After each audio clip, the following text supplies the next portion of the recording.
So there's a lot of things in the tax sale business that can be very, very confusing when you're first starting out. But I'm here to reassure you, tax sale investing is not hard. I'm about to explain why. Before we get started, my name is Casey Dimon. I am the host of the Tax Sale Podcast, the founder of the Tax Sale Academy, and the author of the Tax Sale Playbook. Now, I know what some of you are already thinking. Casey, it's easy for you to say.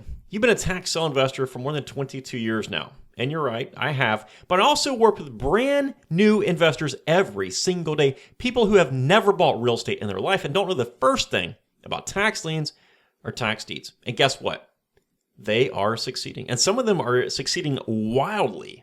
The truth is, most people make this business harder than it has to be. And that's because they try to jump in with one piece of information and expect everything to come together. That's like trying to bake a cake when all you have is flour. It's not going to turn out well. Yes, there are details to learn. Yes, there's a process. That's why I created the Tax Sale Academy and have over 1,000 videos on YouTube and hundreds of podcast episodes to give you the whole picture. But in today's episode, I want to clear the air and walk you through a few things that most people think are hard, but actually are not, once you know what you're doing. Let's get right to it. The first one that people really tend to overcomplicate, like it's some sort of secret, is getting a tax sale list. They think you have to have insider connections or government clearance or something crazy. This is actually one of the bigger so-called concerns new investors have. It should not be a concern. Tax sale lists are public information. They're actually super easy to get. You can get them directly from the county's website most of the time. You can get them from calling or visiting the tax collector or the clerk's office. And whoever you call, if they say we don't have a tax sale list, ask them where you can get it because they can refer you to the appropriate place. And in some cases, in very rural towns, you might even have to look in the local classified ads of the newspaper.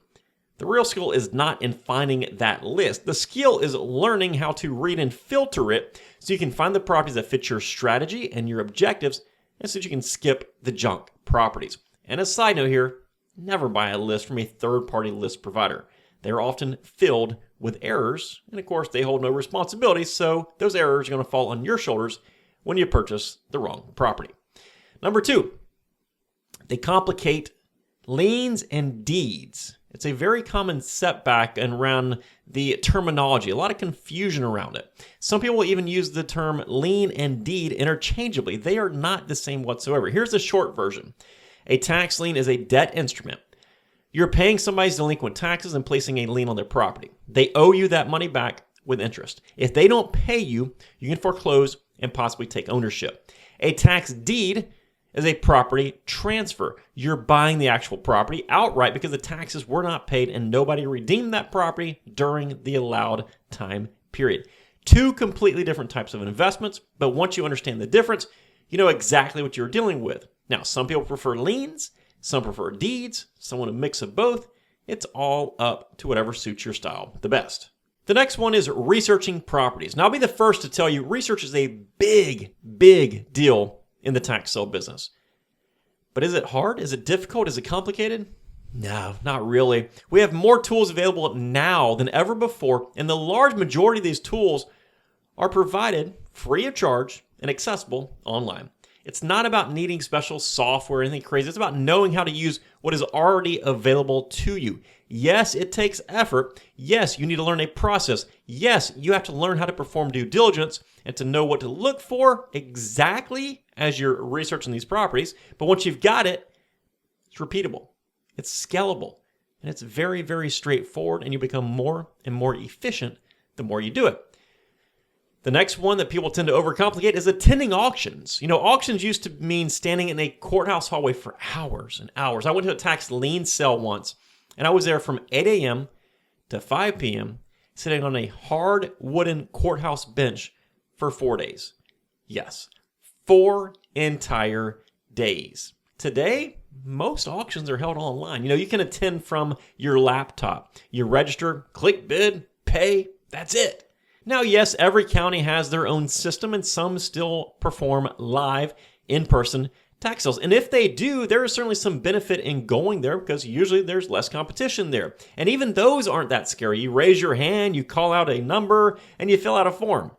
If you've done your homework, the process itself of going to that auction is very, very easy. So don't fear that auction. Just read the rules ahead of time and show up prepared. The next one is starting with very little money. Another myth that people think is if you're buying real estate, you have to have $50,000, $100,000. No, far from it. I've talked about this in other episodes, but you can get into tax sale investing with a very, very limited money. I've got episodes on the Tax Sale podcast titled, I believe, The Best Day of My Tax Sale Life. I've got videos on YouTube talking about $20 houses, $100 properties. So yes, those opportunities do exist. Now, they're not every day. They take patience. Sometimes they might even take years before you find incredible opportunities like that, but they do exist. Now, you can buy $500 OTC lots all day long. You can buy affordable tax liens or OTC tax liens all day long. Rural land parcels all day long. Then you can also do partnerships, credit cards, creative funding, things like that. It's not about having a huge budget. A lot of times people that have the biggest budgets makes the most mistakes because they have that margin. If you have a little tiny budget, you know you can't make a mistake, so you are not going to be careless. You're going to take your time. You're going to really dig into things like you need to. So oftentimes what I find is people that start with the small budgets grow that budget bigger and bigger and bigger, and they become some of my most successful Tax Sale Academy members.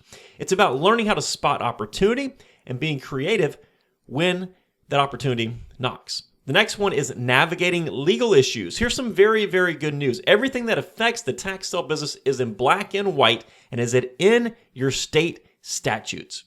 You don't need a law degree. You just need to know where those laws are at, which you can find on Google. You need to read them, and you need to follow them.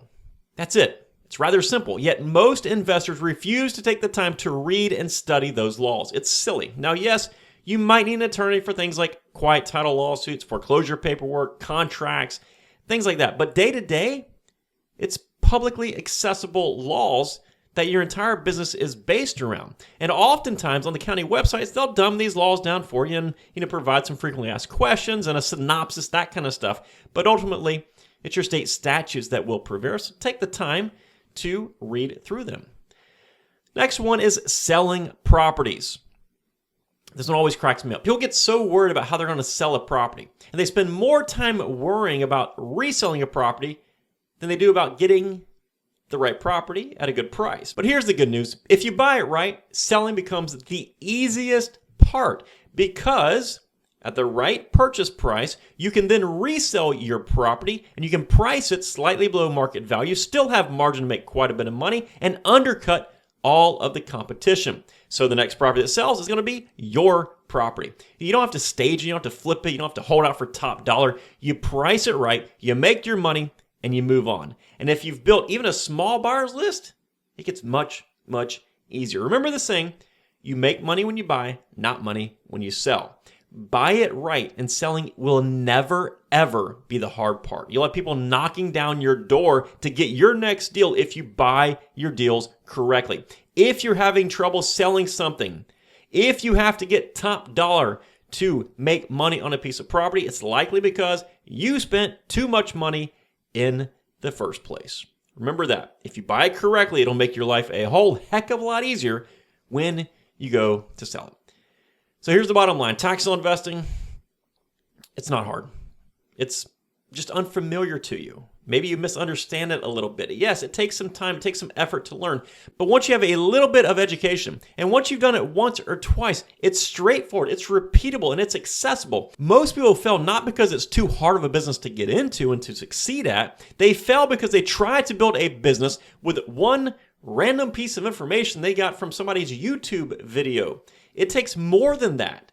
It takes learning the process. It takes studying the laws, practicing the research, then going out and applying it and continue that cycle over and over and over. Continue learning, continue redefining, continue going out there and deploying your capital to see what works and see what doesn't work for you. You will be amazed at how much simpler it really is when you stop overthinking and start doing. Listen, that's all I've got for today. Thank you so much for joining me on this episode of the Tax Sale Podcast. If you enjoyed this episode, do me a huge favor. If you're on YouTube, click that thumbs up button and subscribe to our channel. And if you are listening to us or watching us on a podcasting platform, do me a favor and leave a 5-star review. And if you have a few seconds, maybe even consider leaving a positive feedback comment. It truly helps us out in the algorithm worlds. And as always, for more information on tax sale investing, make sure you check out our comprehensive tax sale training that we offer at taxsaleacademy.com. Hey, take care, folks, and make it a successful day. We'll see you next time. We're right here on the Tax Sale Podcast. Bye-bye.